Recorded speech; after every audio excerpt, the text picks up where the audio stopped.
ভারতীয়রা ভেবেছিল তাদের সাহায্য ছাড়া বাংলাদেশ না খেতে পেয়ে মরবে। এখন দেখা যাচ্ছে বাংলাদেশের সহায়তা না পেয়ে ভারতীয়রাই পথে বসেছে। স্বাধীন বাংলাদেশকে গোলাম বানাতে একঘরে করে রাখার কথা বলছে অনেক ভারতীয়। ভারতের বসানো পুতুল সরকারকে গণ অভ্যুত্থানের মধ্য দিয়ে পতনের অপরাধে বাংলাদেশিদের শিক্ষা দেওয়ার পায়তারা করছে ভারত।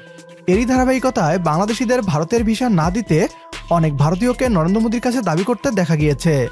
এমন অবস্থায় ভারত থেকে এমন খবর আসলো যা দেখে ভারতীয়দের লজ্জায় মুখ লুকানোর মতো অবস্থা। ভারতে বাংলাদেশি পর্যটকের সংখ্যা প্রায় 90% কমে গিয়েছে। এতে পশ্চিমবাংলার ব্যবসায়ীদের ব্যবসায় লালবাতি ধরে গিয়েছে।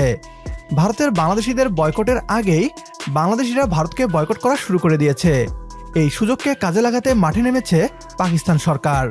কিভাবে বাংলাদেশকে ফাঁদে ফেলতে গিয়ে ভারত নিজেই ফাঁদে পড়ে গিয়েছে, কিভাবে পাকিস্তান ও বাংলাদেশ মিলে ভারতকে শায়েস্তা করতে চলেছে, আপনার এই প্রশ্নগুলোর উত্তর জানাবো আজকের এই ভিডিওতে।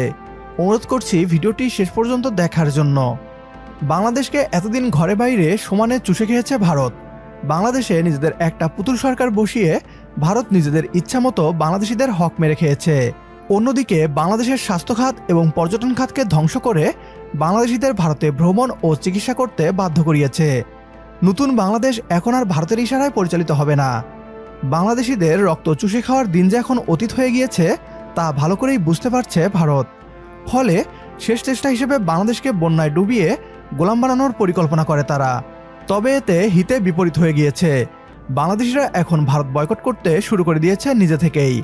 ভারতীয় ব্যবসায়ীরা বলছে, গত 1 জুলাই সরকারি চাকরিতে কোটা পদ্ধতি সংস্কারের দাবিতে দেশব্যাপী শিক্ষার্থীদের আন্দোলন ছড়িয়ে পড়লে পর্যটন ব্যবসায় প্রভাব পড়তে শুরু করে। এরপর যত সময় গেছে ব্যবসা বাণিজ্যের পরিস্থিতি আরও অবনতি হতে থাকে। ব্যবসায়ীরা বলেন, গত 5 আগস্ট শেখ হাসিনা প্রধানমন্ত্রীর পদ থেকে পদত্যাগ করে দেশ ছাড়ার পর তাদের ব্যবসায় তলানিতে ঠেকেছে। বাংলাদেশ থেকে ভারত ভ্রমণকারী পর্যটকের সংখ্যা 90%-এরও বেশি কমে গিয়েছে।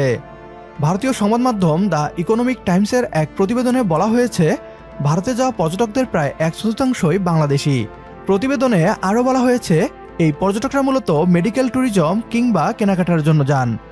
ইকোনমিক টাইমসের প্রতিবেদন অনুযায়ী যদিও এখন ফ্লাইট পুনরায় চালু হয়েছে, তবে ঢাকায় ফ্লাইট পরিচালনাকারী একটি এয়ারলাইন্সের একজন কর্মকর্তা উল্লেখ করেছেন, তাদের ট্রিপগুলোতে যাত্রীর চাপ 50%-এরও বেশি কমেছে। ভারতের এই করুণ অবস্থার সুযোগ নিতে চাইছে পাকিস্তান সরকার তাদের নতুন ভিসা নীতিমালা প্রণয়ন করেছে বাংলাদেশের জন্য। এর ফলে বাংলাদেশিরা 24 ঘন্টার মধ্যেই পাকিস্তানি ভিসা হাতে পেয়ে যাবে। বিশেষজ্ঞদের মতে পাকিস্তান চায় বাংলাদেশ থেকে যে পর্যটক ভারত ভ্রমণ করে তার একটা বৃহৎ অংশ পাকিস্তান ভ্রমণ করুক। আপনি কি চান, বাংলাদেশিরা ভারত ভ্রমণ করুক নাকি পাকিস্তান? কমেন্ট করে জানিয়ে দিন আমাদের। সেই সাথে ভিডিও শেয়ার করে দেখার সুযোগ করে দিন আপনার বন্ধুদের। পরবর্তী ভিডিও দেখার আমন্ত্রণ জানিয়ে বিদায় নিচ্ছি আজ। আল্লাহ হাফেজ।